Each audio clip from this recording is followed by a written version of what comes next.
এই পিঠে খেতে শুরু করলে কিছুতেই থামতে পারবেন না। তালের নানান পদের সাথে ছেলেবেলা থেকে আমরা বিশেষভাবে পরিচিত, কিন্তু আজ লুচি বা ফুলুরি নয়, বানাবো তেল ছাড়া দুর্দান্ত স্বাদের লোভনীয় একটা পদ, যেটা বানাতে পারবেন সকলেই খুব সহজে, সামান্য কিছু উপকরণেই। নিখুঁতভাবে রান্নাটা শিখে নিতে সঙ্গে রইলাম আমি ঋতুপর্ণা। আপনারা দেখছেন ঋতুর রান্নাঘর। এখানে আমি 2 কাপ তালের শাঁস বা মাড়ি নিয়েছি।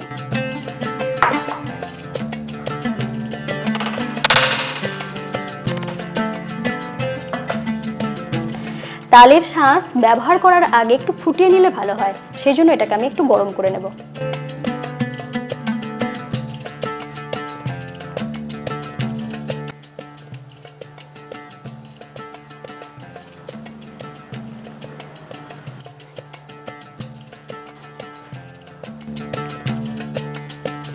একটু গরম হয়ে যাওয়ার পরে এখানে দিয়ে দেব 2টো জিনিস। দিয়ে দিচ্ছি স্বাদ মতো নুন, এরপরে এখানে দিয়ে দিচ্ছি 4 টেবিল চামচ গুড়। গুড়ের পরিবর্তে আপনারা চিনিও ব্যবহার করতে পারেন। তালটা কতটা মিষ্টি তার উপরে নির্ভর করে কিন্তু গুড় বা চিনির পরিমাণটা কম বেশি করে নিতে হবে। তালটাকে বেশ ভালো করে ফুটিয়ে নিয়েছি, অনেকটা গাঢ় হয়ে গিয়েছে। ঠিক 5 থেকে 7 মিনিট এটাকে ফোটালেই হয়ে যাবে। এটাকে আমি পুরোপুরি ঠান্ডা করব না, কিছুটা ঠান্ডা করে নেব। ঈষদুষ্ণ যখন গরম রয়েছে তখন আমি একটা অন্য পাত্রে ঢেলে নিচ্ছি।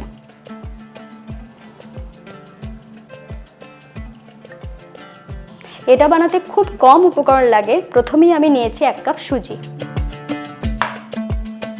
নিয়েছি 1 কাপ কোরানো নারকেল, চিনি নিয়েছি 1/4 কাপ। চিনির পরিমাণটা আপনাদের স্বাদ অনুযায়ী কম বেশি করে নিতে পারেন। তালের শাঁসটা যখন ঈষদুষ্ণ গরম রয়েছে ঠিক সেই সময় মিশিয়ে দেব সুজি।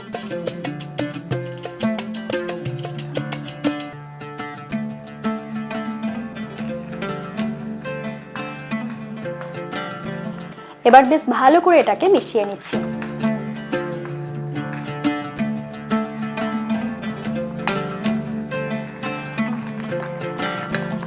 অনুপাতটা একবার আপনাদের বলে দিই যে 1 কাপ সুজির জন্য 2 কাপ কিন্তু তালের শাঁস লাগবে। এটাকে কিন্তু একটু সময় নিয়ে ফেটিয়ে নিতে হবে, তবে খুব সুন্দর ফ্লপি হবে। 5 মিনিটের মতন এটাকে আমি এইভাবে ফেটিয়ে নিয়েছি। দেখুন, আপনাদেরকে একবার দেখিয়ে দিচ্ছি কতটা ফ্লপি হয়েছে, প্রায় ডবল হয়ে গিয়েছে। ফেটাতে ফেটাতে যদি মনে হয় খুব টাইট, সেক্ষেত্রে সামান্য জল দিয়ে এটাকে ফেটিয়ে দিতে পারেন। এটাকে মেখে এইভাবে আমি কিছুক্ষণের জন্য রেখে দেব। ঢাকা দিয়ে দিচ্ছি। হাতে যদি সময় থাকে অবশ্যই আধ ঘন্টার জন্য এটাকে রেস্টে রাখবেন। যদি সময় না থাকে অ্যাটলিস্ট 15 মিনিটের জন্য রাখতেই হবে।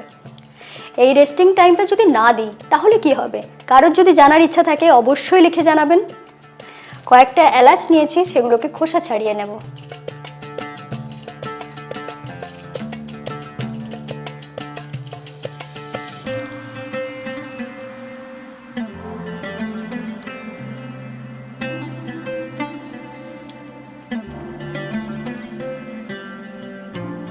চিনি আর এলাচ এই দুটোকে একসাথে গুঁড়ো করে নেব।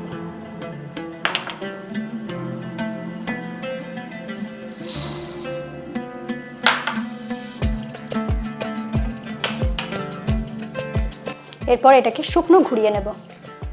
আপনারা চাইলে গুঁড়ো চিনি আর গুঁড়ো এলাচটাও ব্যবহার করতে পারেন।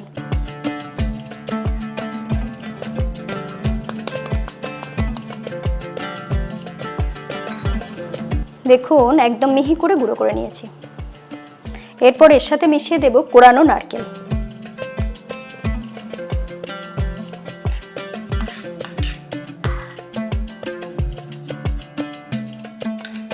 পুরো জিনিসটাকে বেশ ভালোভাবে মিশিয়ে নিচ্ছি।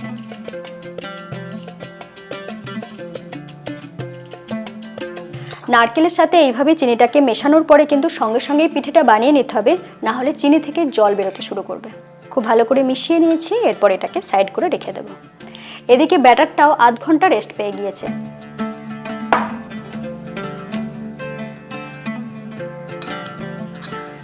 দেখুন, এখন সুজিটা কিন্তু অনেকটাই ফুলে গিয়ে বেশ টাইট টাইট হয়ে গিয়েছে। দেখতেই পেলেন সুজিটা ফুলে গিয়ে ব্যাটারটা টাইট হয়ে গিয়েছে, সেই জন্য আমি এখানে দিয়ে দিচ্ছি 1/4 কাপ জল।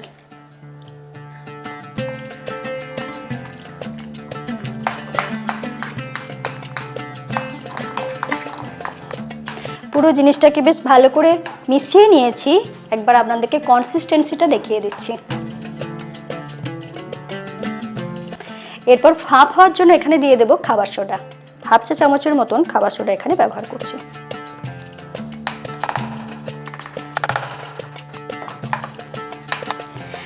যারা এটাকে খুব বেশি ফেটাতে পছন্দ করবেন না, তারা খাবার সোডাটা আরেকটু বেশিও ব্যবহার করতে পারেন।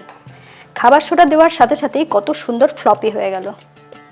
এরপর পিঠেটা বানিয়ে নেব, তার জন্য এরকম প্যান ব্যবহার করছি। তাওয়াটা যখন মিডিয়াম গরম হয়ে গিয়েছে তখন এইভাবে ব্যাটারটা নিচ্ছি।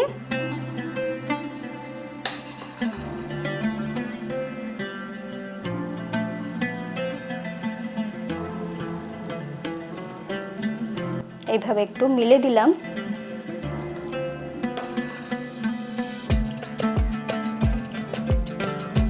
পুরোটাতে এইভাবে মিলে দিচ্ছি।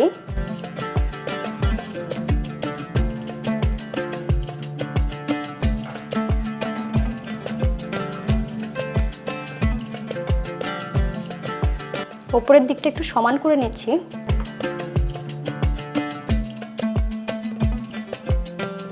এরপর এই যে পুরটা বানিয়ে রেখেছিলাম সেটা উপর থেকে দিয়ে দেব। চাইলে আপনারা হাতে করেও এইভাবে দিয়ে দিতে পারেন, তাতে অনেক সুবিধা হবে।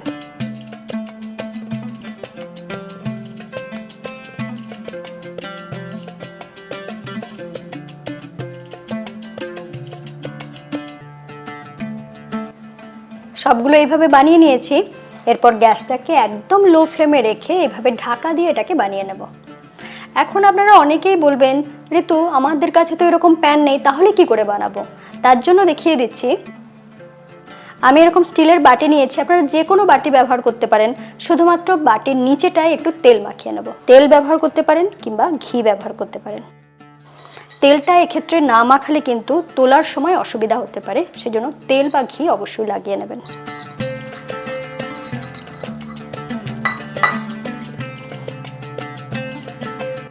একইভাবে ব্যাটারটা দিয়ে দিচ্ছি। এই পর্যন্ত ভরে নিয়েছি। একইভাবে পুরটা নিয়ে নিচ্ছি, নেওয়ার পরে উপরে দিয়ে দিচ্ছি।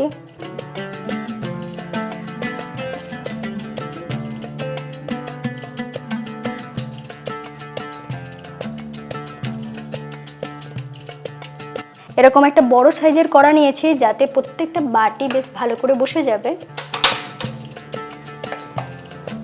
এরপর একে একে বাটিগুলো এখানে রেখে দিচ্ছি।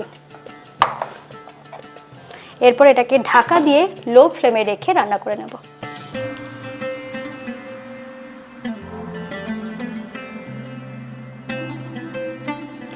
7 থেকে 8 মিনিট এটাকে লো ফ্লেমে রেখে রান্না করে নিয়েছি। পুরোপুরি ঠান্ডা করে নেওয়ার পরে এটাকে আমি তুলে নিচ্ছি। দেখুন নিচে থেকেই উঠে আসছে তেল ছাড়াও।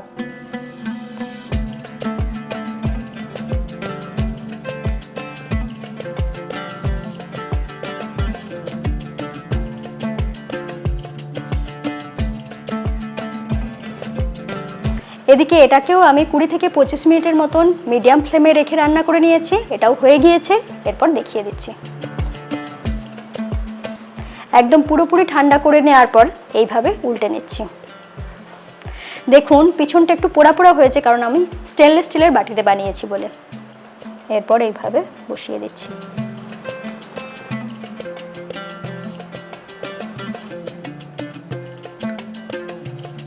তালের এই এত সহজ নতুন রেসিপিটা আপনাদের কেমন লাগলো লিখে জানাতে ভুলবেন না। ভালো লাগলে চ্যানেলটা সাবস্ক্রাইব করে নিন, বেল আইকন প্রেস করে রাখুন। সকলে খুব ভালো থাকুন। আবার দেখা হচ্ছে এরকমই নতুন রেসিপির সাথে।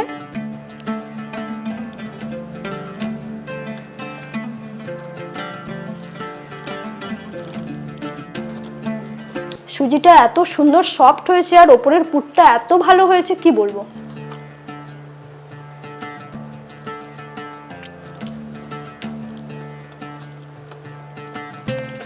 এই পিঠে খেতে শুরু করলে কিছুতেই থামতে পারবেন না।